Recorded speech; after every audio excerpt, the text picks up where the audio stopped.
Thank you very much, Chairmen in the plural, because we have Tim and also the Chairman of the Governors here, David Best.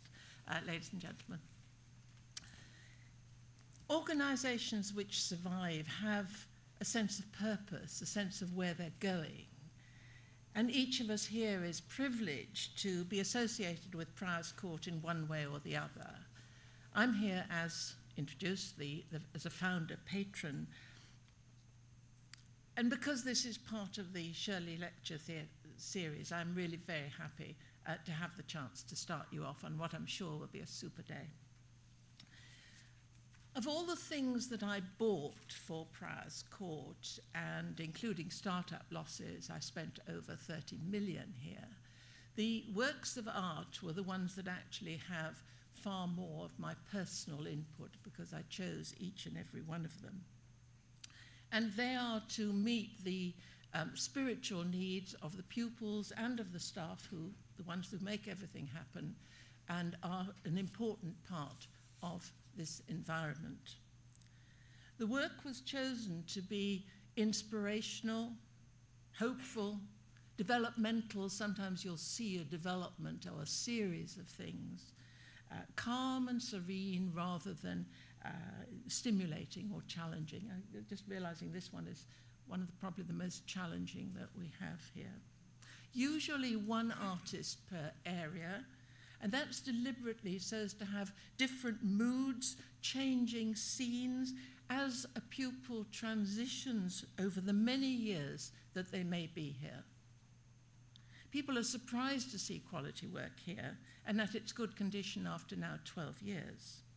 One work which was damaged, and in fact several times before we actually moved it, underlined the problem that we're addressing today, because it was cited in the most simple of transitions which the pupils find difficult, and it was the transition from outside to inside. And today's focus is transitions.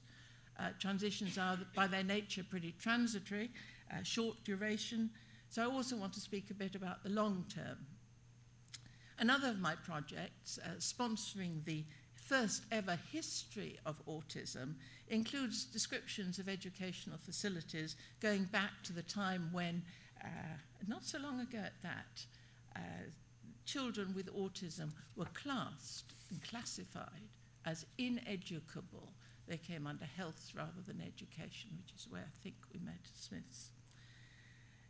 In the 60s, the Rudolf Steiner schools, who were accepting pupils with autism, referred to curative education, an anglicized version of what Hans Asperger was doing in Austria.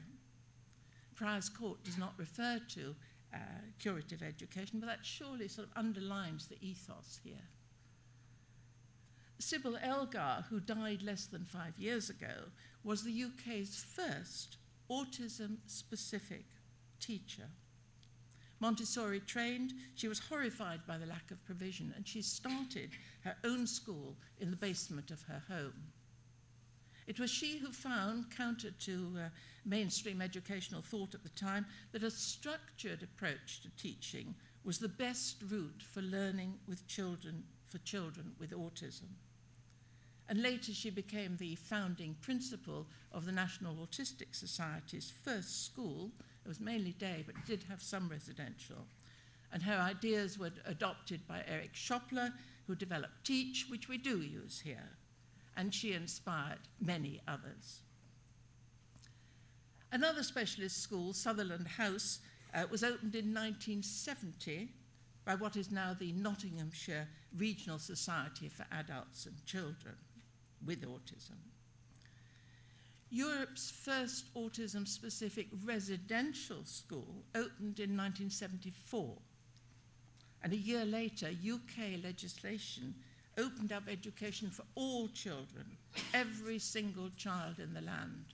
Big, big step forward. Now, worldwide, there are a lot of quite cranky teaching methods for pupils with autism. The reputable ones have got a lot in common. Pupils spend many hours each week having social, pre-planned in detail, structured lessons.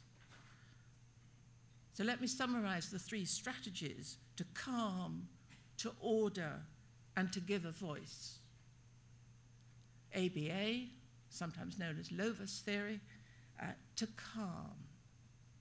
Teach, to order. And PECS, to give a voice. In an ideal world, the 3 would be combined.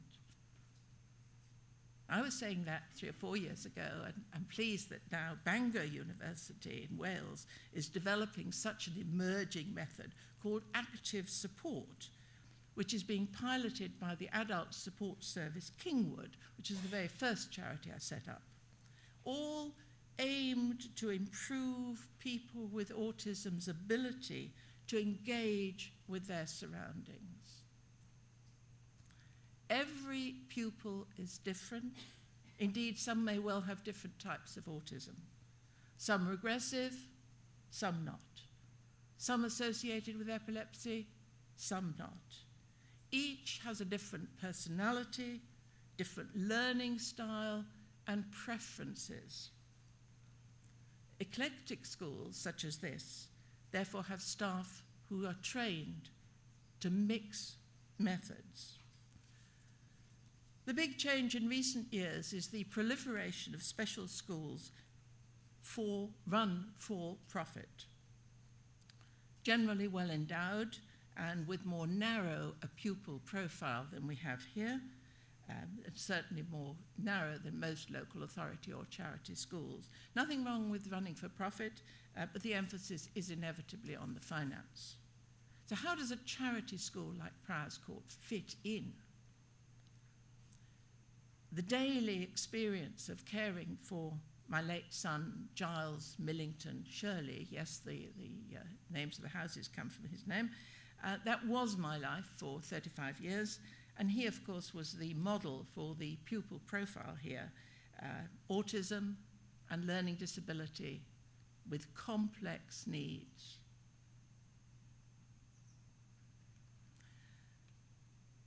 Adolescence is a time of huge hormonal and physical changes.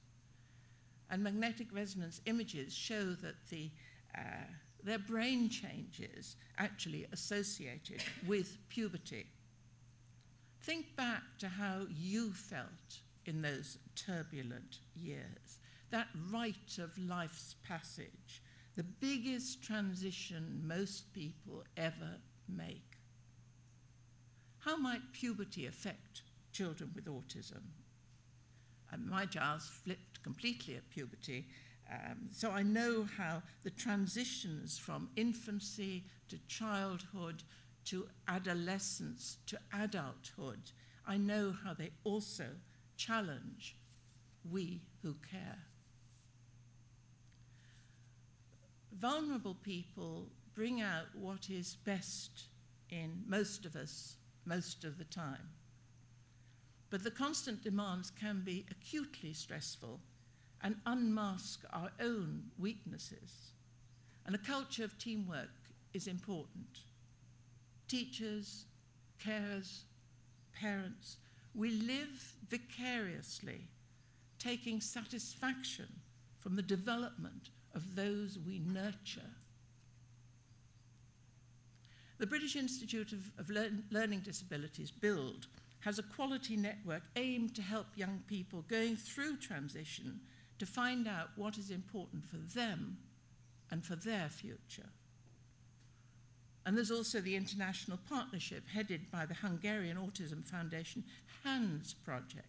HANDS stands for Helping Autism Diagnosed Teenagers Navigate and Develop Socially.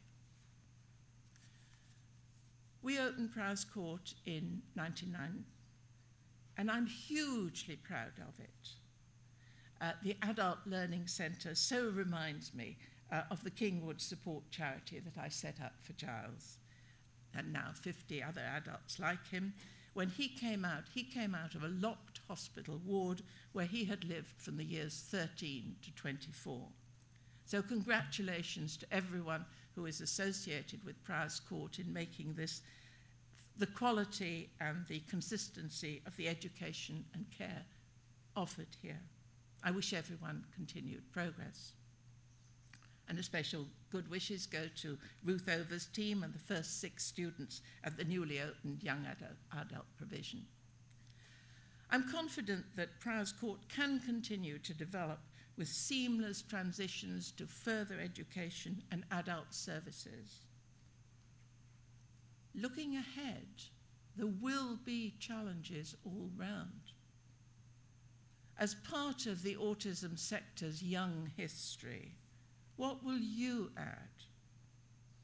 What will you take with you as you transition to your next career move? What will you leave behind? Thank you very much.